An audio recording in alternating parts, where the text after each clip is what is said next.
bienvenue. Y a-t-il une différence entre écouter un disque vinyle et puis écouter un CD? Et est-ce que cette différence-là est pertinente? Est-ce qu'elle a du sens? Est-ce qu'on l'entend? Euh, c'est un peu de ça que je veux parler, mais en fait, moi, je veux en arriver avec parler de la linguistique aussi, parce que la linguistique, c'est là-dedans aussi. Puis je vais donc parler d'un un linguiste assez célèbre qui est encore d'actualité, M. Chomsky, Noam Chomsky. Et puis un autre bonhomme qui est d'actualité qui s'appelle Elon Musk. Mais avant de se rendre là, il faut qu'on parte à quelque part. Fait que c'est parti avec cette présentation première de ce canal vidéo YouTube où je ne suis pas encore décidé si je fais ça en anglais ou en français. Puis je me dis que peut-être que je devrais faire ça dans les deux langues. Bref, c'est-à-dire un vidéo en anglais, un vidéo en... C'est d'y aller au bonheur, la chance. Alors c'est parti. Musique. Alors, comme on sait depuis un certain temps, depuis les années 90, c'est avant, on est capable de prendre des ondes musicales puis de transformer ça en information binaire, mettons, disons ça comme ça. En faisant cela, on fait de la simplification. Jeu des fréquences entre elles. Oui, c'est ça. Donc, on simplifie. Donc, entre le signal d'origine et la transformation, si vous voulez, en information binaire, il y a une simplification. Commençons par juste dire qu'il y a une simplification. On perd le jeu des fréquences entre elles. C'est-à-dire que quand on fait jouer un disque vinyle, puis que ça tourne, puis qu'il y a des ondes, et puis que ça résonne de la pointe au bras, amplifié, puis ensuite avec les haut-parleurs, c'est un peu comme un instrument de musique et tous les éléments interagissent les uns par rapport aux autres. Que ce soit bien ou mal, là, c'est plus comme un instrument de musique. Mais pas une fois que c'est rendu binaire. Linéarité versus espace. Ouais, et les erreurs. Hey boy! Qu'est-ce que je voulais dire par là? Ce que je veux dire par là, c'est ça. C'est que sur le vinyle, la musique, les ondes, on n'a pas le choix que de les entendre dans le temps, là, une après l'autre. Là. Tandis que l'information, une fois qu'elle est mise en binaire, il n'y a pas de lien entre une information et une autre. Il faut vraiment savoir que ça, c'est en premier, l'autre est en premier. Il n'y a pas dans la manière de représenter de sens et de façon de dire que tel bit ou tel morceau de données précède une autre. Le type d'erreur, donc, va être différent. Donc, un vinyle, je prends un vinyle pour... je ne prends pas la cassette, là, mais je prends le vinyle pour simplifier. Là. Un vinyle, si je donne un gros coup à côté de ma table tournante et puis il saute, il va quand même se remettre sur une autre piste. Et une fois qu'il est sur la piste, en fait, il est assez stable sur la piste, il y a de la difficulté. Et puis, à sortir de la piste. Mais s'il sort de la piste, à la rigueur, on pourrait dire que sa prochaine destination est prévisible. Tandis que le type d'erreur qu'on retrouve avec le numérique, si vous voulez, c'est que s'il débarque, il peut se retrouver à peu près n'importe où et ne pas comprendre où est-ce qu'il est et comment, ou l'information associée à où est-ce qu'il est et tout ça, c'est beaucoup moins évident. Et il y a des bonnes chances que de débarquer, entre guillemets, c'est ce qui s'appellerait une erreur fatale, c'est-à-dire que on peut perdre l'intégralité là, du message. Là. C'est pas tout à fait vrai. On peut associer à chaque bit... Je ne veux pas rentrer trop dans les détails parce qu'on peut compenser pour des choses comme ça. Associer à chaque bit là, une information d'ordre et puis tout ça... possiblement, en tout cas, là, je ne sais pas si ça se fait, là, mais possiblement. Mais je veux juste montrer les différences là, dans la manière de représenter l'information, si vous voulez. Là, je parle de représentation par rectangle, c'est-à-dire que le disque vinyle, mettons, représente le son en termes d'ondes. Mais l'information, une fois que c'est rendu binaire, en fait, représente techniquement jamais une onde, mais un grand nombre de carrés.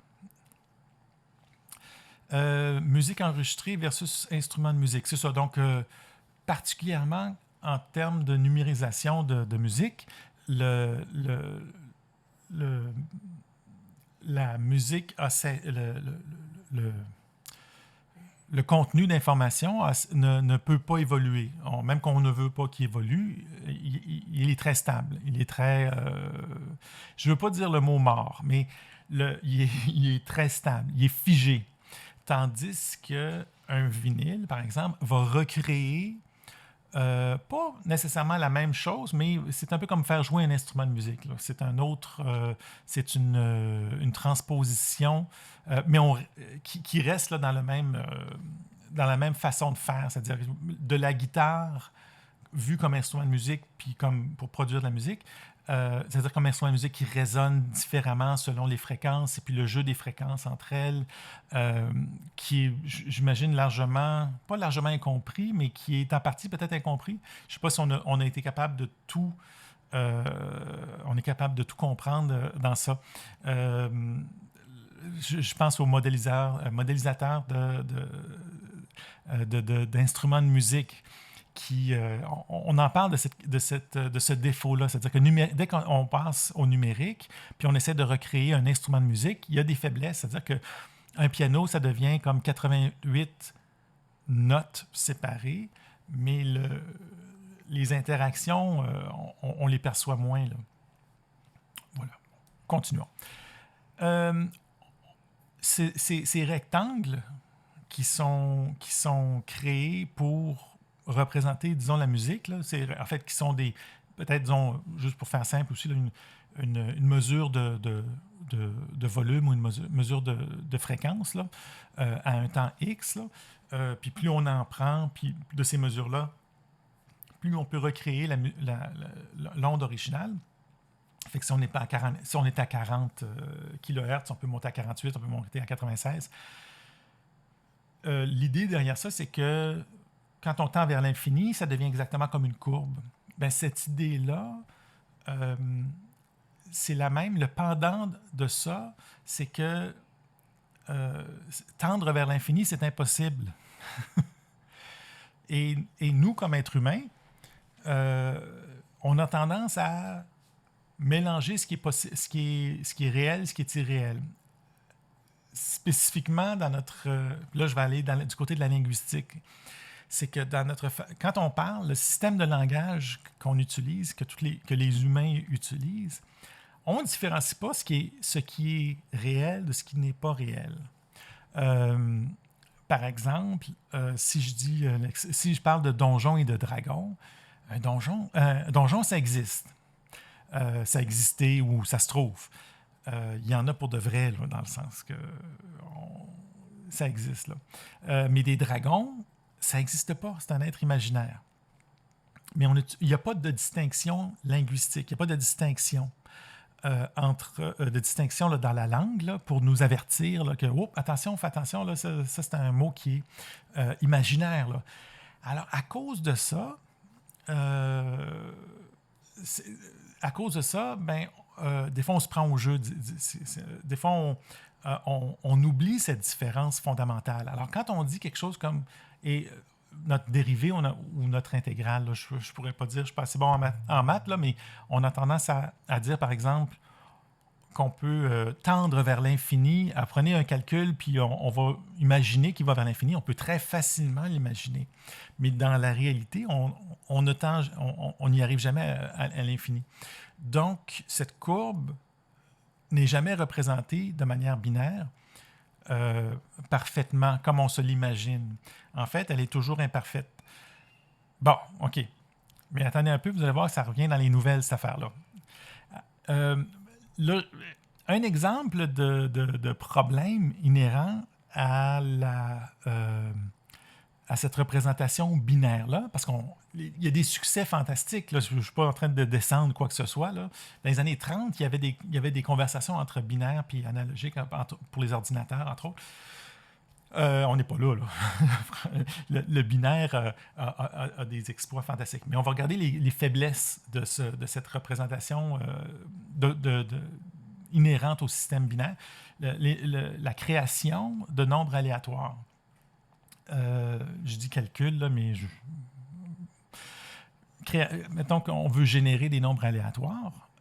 Si je demande à un ordinateur de générer des nombres aléatoires, je lui donne une fonction du genre fais-moi un hash à partir de l'heure qu'il est. Excusez. Plus le nombre va être grand, plus je vais lui demander souvent, plus ça va avoir tendance à être les mêmes chiffres qui vont ressortir parce que l'horloge, si vous voulez, coupe le temps en segments spécifiques. Et qu'éventuellement, on va à côté, on va arriver à l'intérieur de ce petit segment-là à une possibilité seulement. Et tandis que dans la vraie vie, notre vie qui n'est pas binaire, en fait, qui n'est pas segmentée comme ça, des nombres aléatoires, on pourra en générer à l'infini. Là. Mais ce n'est pas le cas dès que c'est... je ne sais pas si j'explique ça très bien, mais je parle de l'horloge du CPU, là, de l'ordinateur, peut-être là, comme étant là, un problème. Là.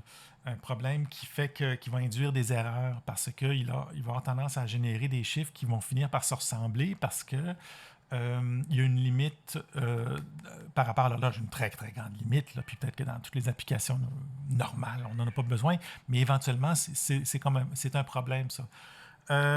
Donc, il y a un problème pour générer là, des nombres aléatoires. Le paradoxe des Zénon, ben c'est ça, c'est un peu le... Pourquoi j'avais ça en tête, là, c'est que c'est un paradoxe, c'est une fausseté. Là. C'est une fausseté. C'est bien sûr que le coureur va rattraper la tortue. Et pourquoi? Parce que le coureur, techniquement, dans la vraie vie, il est dans une continuité, si vous, disons temporaire dans le temps, là, il n'y a pas de segmentation. Alors, ben oui, il va le dépasser sans problème. La seule façon de l'empêcher, de le séparer, c'est de calculer un temps qui est segmenté, ou est-ce que là, il arrive à une certaine limite où il est obligé d'arrêter un peu. Là. Alors, pour la linguistique, on s'en vient à Elon Musk et avec Chomsky.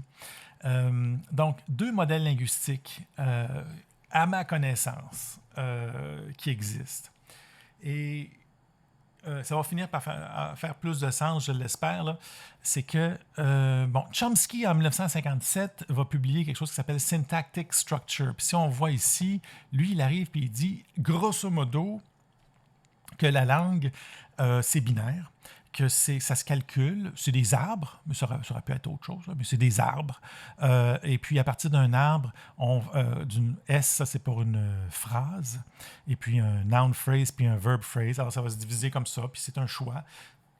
Puis, on va avoir un certain nombre de formules associées aux certaines langues, et ça, c'est codé, 100% codé dans la génétique de ton cerveau. On est avec ça, c'est pour ça qu'on est tous pareils, et puis qu'on a tous cette on est tous égaux et vive l'humanité et tout ça. Ça cause des problèmes, cette histoire-là, puis ça a changé. Mais ça, je dis un peu la version 1957 là, qui était plus là, précise. Et ça a eu beaucoup de succès, en partie parce que l'idée là, d'égalité, tout ça, c'était génial. Chomsky avait un certain succès lui-même aussi. Là, on arrive avec la politique, parce que Chomsky s'est impliqué en politique. À ma connaissance, c'était contre la guerre du Vietnam. Alors, c'est devenu la coqueluche de plein de gens. Le problème, c'est que si on veut parler là, de son côté là, scientifique, ça complexifie parce qu'on se fait facilement ou rapidement accuser d'être politiquement contre et c'est une des raisons c'est une des raisons. En tout cas, je n'irai pas plus loin que ça, mais disons qu'il est difficile Voilà. C'est difficile à en parler normalement de Chomsky, là. Mais au niveau linguistique, donc, l'idée, c'est que c'est binaire au niveau de la linguistique. Et le saut, après ça, c'est que le cerveau, ben oui, le cerveau est binaire. Le cerveau est comme un ordinateur, exactement comme un ordinateur. Alors, les neurones, entre eux autres, ils vont se parler. Alors, ça va être je sais pas, une information de bits, puis de je sais pas quoi. C'est un 0 puis des 1, puis on va tout calculer ça, puis si la vie va être belle. Chomsky. Tellement ça a été gros, ça, qu'il n'y a pas beaucoup de modèles en compétition, mais il y en a un qui est différent. Qui est plus ancien, en fait, 1930-1940 en France. Lui, politiquement, mon Dieu, est-ce que c'était un collaborateur? Est-ce que c'était un je sais pas quoi, là? Je peux pas dire là, quel genre, d'où est-ce qu'il vient, puis tout ça au niveau politique, là. Fait que, voilà. Mais au niveau de sa pensée par rapport à la langue, on ne parle pas du cerveau, on parle de la langue. Lui, ce qu'il voyait, c'était ce qu'il appelle des tenseurs binaires, là, mais en gros, il représente les mots et puis les relations entre les mots comme étant continues avec des segmentations. Donc, il y a une variation à l'intérieur avec des limites. Ce qui est beaucoup plus complexe, ce qui ne se met pas pantoute dans un ordinateur, parce que cette continuité-là ne se représente pas. L'ordinateur peut juste, à la rigueur, en représenter la moitié. Le terme psychomécanique date de l'époque de Freud et puis les années 30 et puis tout ça. C'était même populaire à l'époque, mais rapidement, c'est devenu un peu bizarre, en fait. Tandis que syntactic structure, c'est vraiment un côté marketing, les années 50. Il y a ce côté-là aussi. Le psychomécanique, ça fait vraiment étrange. Pour plein de raisons, dans le fond, qui n'ont pas rapport avec ce qui est dit, en fait. Ce qui est intéressant, c'est que c'est deux choses différentes, ce qui se passe dans le cerveau et ce qui se passe dans la langue, mais certainement, l'influence en linguistique a eu une influence très forte sur le type d'études qu'on fait sur le cerveau, en neurologie ou en linguistique neurologique, puis il y a plein d'études qui ont été faites.